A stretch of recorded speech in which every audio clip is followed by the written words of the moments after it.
बताओ, यहाँ ना नाली की समस्या साफ हो रही है, ना सड़क बन रहा है, ये बच्चे बीमार पड़ेंगे, मरेंगे, इनको कोई देखने वाला है? नमस्कार, मैं हूं हेम बुदलाकोटी और आप देख रहे हैं मेरा YouTube चैनल हेम बुदलाकोटी ब्लॉग्स। ये अभी जो आपने मेरे स्टार्ट करने से पहले एक छोटी सी वीडियो क्लिप देखी है, ये पंडरी ग्राम सभा की है। और पंडरी ग्राम सभा सितारगंज विधानसभा का क्षेत्र है जो सितारगंज के नगरीय क्षेत्र से जस्ट जुड़ा हुआ है, टच है। मैं अभी जहां पर बैठकर इस वीडियो को बना रहा हूं अपने घर में, ये भी पहले पंडरी ग्राम सभा का ही हिस्सा था, जो अब पंडरी से कटकर नगर पालिका सितारगंज का हिस्सा बन चुका है। तो यहाँ पर ये आज़ाद समाज पार्टी के नेता हैं, विधायक प्रतिनिधि भी हैं सितारगंज क्षेत्र के, सत्येंद्र जी जन समस्याओं को दिखाने की कोशिश करते हैं, जगह जगह पर जाकर अपनी बात रखने की कोशिश करते हैं। इस वीडियो को बनाने का जो मेरा मकसद है कि ये समस्याएं कब से हैं और क्यों हैं, तो मैं आपको बताना चाहता हूं, सन 2015 में जब ग्राम प्रधानों के चुनाव हो रहे थे, तो मैंने भी, क्योंकि उस समय पे मैं पंडरी ग्राम सभा का हिस्सा था, तो मैंने भी पंडरी से ग्राम प्रधान के लिए दावेदारी की थी और इलेक्शन लड़ा था। तब भी इस पंडरी के, मैं आज से 11 साल पहले की बात बता रहा हूँ, सन 2015 की, तब भी इस पंडरी के यही हाल थे। टूटी हुई सड़कें, गंदी नालियाँ, पानी और कीचड़ से भरे हुए ये जगह, जो फील्ड तालाब नुमा गंदी जगह, और इनके किनारे रहते हुए गंदगी में रहने को विवश लोग, जिनकी समस्या बरसात के दिनों में, चाहे वो गर्मी की बरसात हो या जाड़ों की बरसात हो, क्योंकि आजकल की बरसात तो चलिए समझ में आता है, मौसमी बारिश है, समस्याएं बहुत बढ़ जाएंगी, लेकिन जाड़ों की बारिश में ये जगह महीनों तक नहीं सूखती। कीचड़, दलदल, गंदगी का अंबार यहाँ बना रहता है और ये लोग यहाँ पर रहने के लिए मजबूर हैं। तो मैंने उस समय पे प्रचार किया था, मैंने इनसे कहा था, मैं स्पष्ट बोलता हूँ, इसलिए चीज़ों को साफ सुथरे तरीके से कहता हूँ, मैंने इनसे कहा था, मैं आपका जीवन बदलने के लिए लड़ रहा हूँ, मैं आपको सुविधाएं देने के लिए लड़ रहा हूँ, मैं आपके बच्चों की एजुकेशन के लिए लड़ रहा हूँ, मैं आपके अच्छे जीवन के लिए लड़ रहा हूँ। और अगर आप लोग मेरी बात को नहीं समझे तो यकीन जानिए, आज से 10, 12, 20, 25 साल बाद भी आपकी दशा नहीं बदलेगी, नहीं सुधरेगा कुछ भी, और आप जैसे गंदगी में जी रहे हैं ऐसे ही जीते रहेंगे। वो बात आज सच है, 11 साल बाद भी ये उसी गंदगी में जी रहे हैं। इस बार अभी 10-15 दिन पहले मैं पंडरी में गया था, क्योंकि मैंने कांग्रेस से दावेदारी की हुई है विधानसभा चुनाव को लेकर, कांग्रेस पार्टी से विधायक हेतु, और लेकिन अभी तक मैं ग्राउंड पर उतरकर काम नहीं कर पा रहा हूँ, शुरुआत मैंने नहीं की हुई है। तो मैं जब गया 10-15 दिन पहले, तो मैंने देखा कि वही 10-11 साल पुराने हाल आज भी वही हैं। हाईवे से जस्ट लगा हुआ गांव, शहर से जस्ट लगा हुआ गांव, जैसे ही आप गांव के अंदर उतरते हैं, बुरी हालत, गंदगी के अंबार जगह जगह, टूटी हुई सड़कें, गड्ढे ही गड्ढे, भरी हुई नालियां, बदबू मारती हुई नालियां, कीचड़, बहुत गंदगी, मैं बयां नहीं कर सकता, मैं ऐसे गांव की कल्पना नहीं कर सकता जैसा मैं वहां पे देखा। और यहाँ पर जो पॉपुलेशन है, जो लोग रहते हैं, ये 3 हिस्सों में बटे हुए हैं। एक छोटा सा हिस्सा यहाँ पर टीचर कॉलोनी के नाम से जाना जाता है, जो पंडरी के गांव की स्टार्टिंग में ही पड़ जाता है। 2 छोटी छोटी गलियां हैं जिसमें टीचर्स के मकान हैं, जो गवर्नमेंट टीचर्स रहे हैं उन लोगों के मकान हैं, इसलिए उसे टीचर कॉलोनी कहते हैं। और इन 2 कॉलोनियों में हिंदू समुदाय रहता है। उनसे जस्ट लगा हुआ बाकी का मैक्सिमम एरिया मुस्लिम समुदाय से जुड़ा हुआ है, जहां पर कच्चे पक्के बने हुए मिक्स मकान हैं जो मुस्लिम समुदाय के हैं। और जब हम मुस्लिम समुदाय को क्रॉस करके पंडरी के अंतिम छोर की तरफ बढ़ते हैं तो वहां पर पूरबिया हिंदू समाज रहता है, जो हमारे पूर्वी उत्तर प्रदेश से आए हुए और बसे हुए लोग हैं, हिंदू समाज, वो वहां पर रहता है। ये जो वीडियो है ये बेसिकली उसी पूर्वी समाज के घरों के आसपास का वीडियो है, जिसमें मुस्लिम समाज के घरों का हिस्सा भी जुड़ता है। अब प्रश्न है, तो मैं जब गया मैंने पूछा कि भाई आप लोगों का विकास तो नहीं हो पा रहा है, ना तो विधायक जी के द्वारा कोई विकास है, ना आपके ग्राम प्रधान के द्वारा कोई विकास है, ना जिला पंचायत के द्वारा कोई विकास है, ना ब्लॉक प्रमुख के द्वारा कोई विकास है। इसके लिए जिम्मेदार कौन है? तो मेरी बातों का जवाब देना बहुत मुश्किल है, क्योंकि मेरी बातों का जवाब देने के लिए एक इंटेलेक्चुअल आदमी की जरूरत है, हर आदमी नहीं दे सकता। तो मैं सीधी सी बात कहता हूं, ग्राम प्रधान के बारे में जब मैंने जानकारी ली तो 2015 में यहां से ग्राम प्रधान मुगनी अहमद जीते थे, जो इस समय कांग्रेस में हैं, कांग्रेस को सपोर्ट करते हैं। उन्होंने भी कुछ नहीं किया।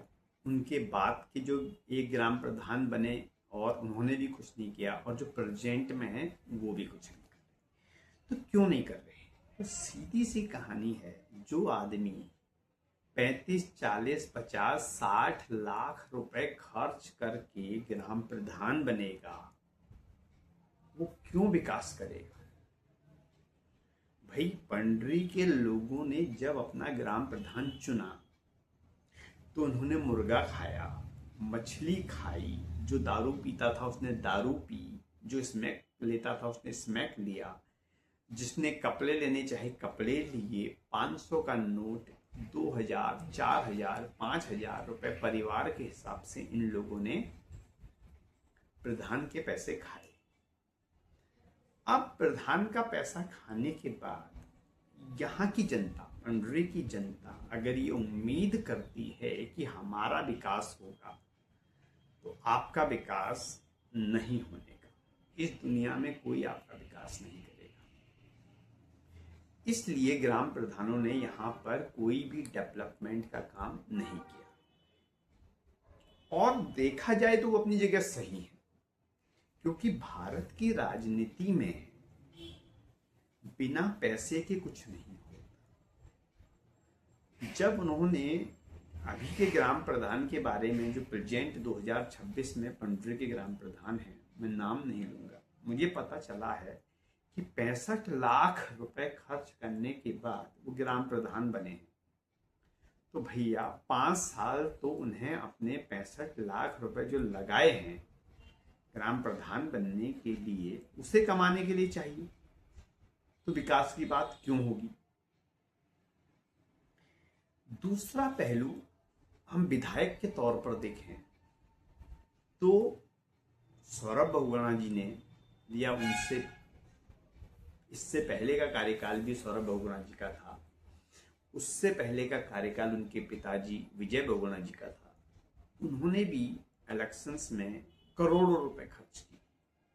मैं समझता हूं कि पंडरी के अंदर भी 10-20 लाख रुपए तो बटे ही होंगे। दारू अलग बटी होगी, मुर्गा अलग बटा होगा, मछली अलग बटे होंगे, चाय पानी खाना पीना अलग चला होगा। तो सीधी सी बात। और उसके बाद भी, क्योंकि अब वो बीजेपी से कैंडिडेट रहे हैं पिछले 2 कार्यकाल से, उनको 25% वोट भी नहीं मिला। तो गलती यहाँ पर किसकी है? फिर यही जनता गलत साबित होती हुई दिखाई देती है कि पैसा खाने के बाद आप विकास को भूल जाए। ये है जनता का पक्ष। अब नेता के पक्ष के तौर पर हम देखें, अगर मैं प्रधान के पक्ष पे देखता हूं तो प्रधान को एक बात पता है कि मैंने तो अगर इलेक्शन जीतना है तो यहाँ के लोगों को खिला पिला कर ही जीतना है, पैसे देकर ही जीतना है। तो दे देता हूं और 5 साल तक कमाने की कोशिश करूंगा। यही बात विधायक को भी पता है कि बिना पैसे के इलेक्शंस नहीं होना। ये लोग सब भूल जाएंगे। ये लोग गंदगी में रहने वाले कीड़े मकोड़ों की तरह के लोग हैं जो वैसे ही जिएंगे। इनका जीवन नहीं बदल सकता। तो भाई हम अपना जीवन अच्छा कर लेते हैं, इनको 200-400, 1000, 2000, 5000 रुपए खिला देते हैं। एक गाना है बहुत पुराना, जो बोएगा वही काटेगा, तेरा किया पास आएगा। तो ग्राम प्रधान ने या विधायक ने या ब्लॉक प्रमुख ने या जिला पंचायत सदस्य ने क्या बोया? पैसे बोए, दारू बोई, मुर्गा बोए। कुल मिला के ओवरऑल अगर देखा जाए तो उन्होंने नोट बोए।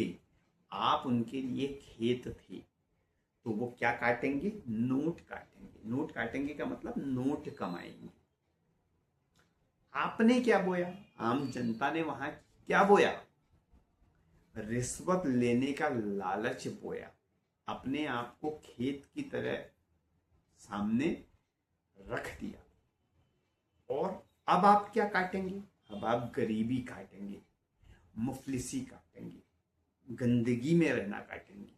आपके बच्चों में अशिक्षा होगी, ना आपके पास कोई सपना है, ना आपके बच्चे कभी डॉक्टर बनेंगे, ना इंजीनियर बनेंगे, ना वकील बनेंगे, ना टीचर बनेंगे। क्या बनेंगे? ठेला लगाएंगे, पैसे जरूर कमाएंगे, कुछ काम जरूर करेंगे, बट ज्ञानी नहीं बनेंगे, बुद्धिजीवी नहीं बनेंगे। और कभी इस माहौल से निकल करके अच्छे माहौल में जा पाए, ऐसे उनके जीवन में पल नहीं आएंगे। और मैं लिख कर दे सकता हूं इस बात को। अगर ये मेरा वीडियो आप लोगों तक पहुंचेगा तो बुरा मान सकते हैं, मान जाना, लेकिन क्या मैं सच नहीं बोल रहा हूं, इस बात पे जरूर जोर देना। तो अब के हालात ये हैं कि आप लोग सच में ऐसे ही माहौल में रहने के आदी हो चुके हैं। सत्येंद्र जो आपके लिए आवाज उठा रहे हैं, आप इलेक्शन में इनको ही वोट नहीं देंगे, मैं लिख कर दे सकता हूं इस बात को। फिर नोट बटेंगे, हरे पत्ते बटेंगे, आपका वोट बदल जाएगा। मुर्गा बटेगा, मछली बटेगी, साड़ी बटेगी, आप फिर बदल जाओगे। फिर अगला सीजन ऐसे ही आएगा और आप ऐसे ही जीते रहोगे।